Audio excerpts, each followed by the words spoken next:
Okay, now here we're going to solve a quadratic equation where a does not equal 1. And what that means is that our number in front of x squared when we have things in standard form isn't really going to work.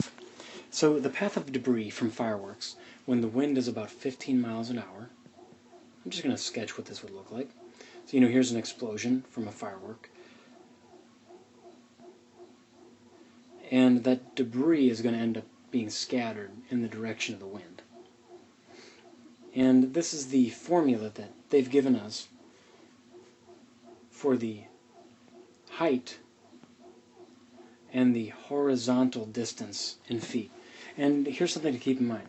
Most of these that we've been dealing with have been all about time. So this is different. So this means that the height, of the explosion is going to depend on x, the distance it goes out, and vice versa. So the question asks, how far away from the launch site will the debris land? And what they're talking about there is, basically we're going to solve for x, because x is the distance. We're, curious how far away it is. Let's rewrite this. Now maybe you're tempted to plug 15 in for h or something, but think about this. When the debris lands, what does that imply? Well, you don't know how far away it is, so that's not helping us with x. But we probably are interested is the height of it. And, well, if it's landing, then it's hitting the ground, and that means that we can rewrite this again where 0 is equal to the same thing. So 0 and 4/100 x squared plus 2x plus 8. Now maybe you're thinking to yourself, well, that's 4/100, and if I multiply it by 100 over 4, that'll take care of it. But maybe you're not really thinking about decimals like that. Now I dislike having a negative out front, so I'm going to divide all of my terms by negative 0.04. And I don't have to write that under one of them.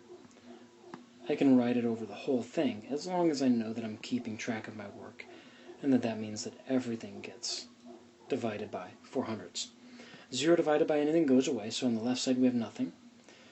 Anything divided by itself is just 1, so I'm going to write x squared, one of the worst x squareds ever known to man, and pull out the calculator, do 2 divided by 0.04, and we know that's going to end up being a subtraction because positive divided by a minus. So you should have gotten minus 50x, and if you didn't pause the video to do that, pause the video now and do the same for 8.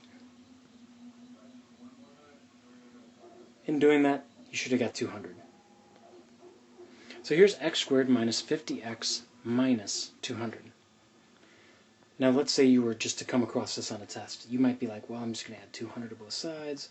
I get 200 on the left. That's x times x minus 50. Whoops, dead end, because there's nothing that is going to help us get to the end result this way. So that's where this becomes a chapter that maybe you practice a little bit more than you've ever practiced a chapter in math.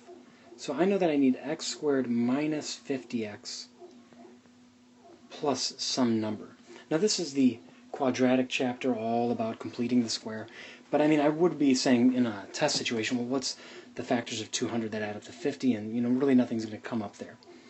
So x squared minus 50x, I know that the end result is going to be x minus 25 squared. And that means that when I look at it this way, I get a totally new value of 625 that wasn't there before. Now notice that I did that in a slightly different order this time because, I avoided saying, well, take half of that and then square it. I can picture these, and I like trying to picture them more than going through the robot motions of being like, well, you always take the value that's after, with the x, always divide it by 2, so it's b over 2 squared. I think memorization is helpful at times, but not so much on these types of problems. I think it's great to know where they come from and why they work the way they do. So here on the left side I have 0.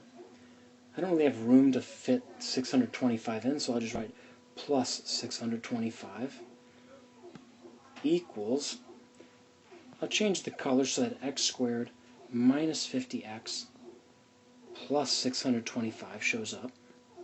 Now by adding it there and here, I've added it to both sides of the equation, and I've not changed the overall value.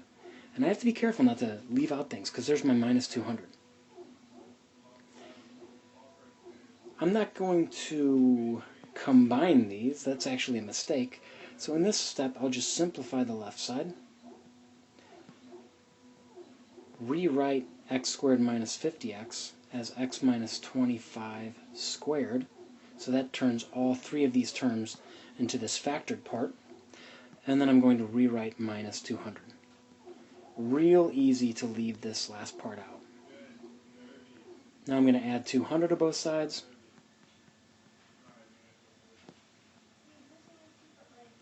And I'm going to have 825 is equal to x minus 25 squared.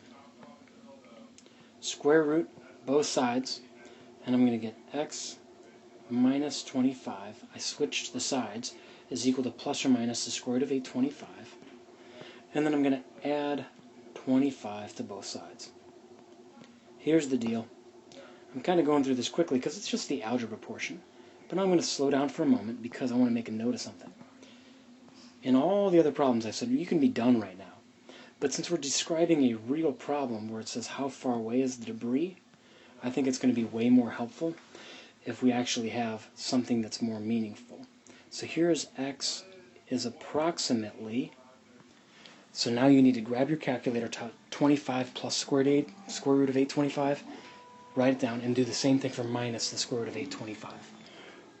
So that means that x could either be negative 3 7/10 or 53 7/10, and so you're going to say this as a summarized answer. Now let's do a sanity check. Which of these two makes sense? Well, not the negative distance, so we're going to have to write down 53.7 feet with an approximate symbol. And that's going to really tell you the answer, and it has implications too. So here's the fireworks. So that means that where you're launching from, and this x distance, if you're going to shoot it up this high, then you had better not let people gather really that much closer than here. And you're definitely going to err on the side of caution to where you're going to add, way more than that, probably another 20 feet or something, or 100 feet. I don't know, I don't deal with grand fireworks. But that's kind of a long problem. As I scroll back, awesome. That's a good thing. So hopefully this feels comfortable as you move into these new types of problem. But listen up. I've said it multiple times. This is a very challenging chapter. Do not be quiet during this, and do not avoid seeking extra help.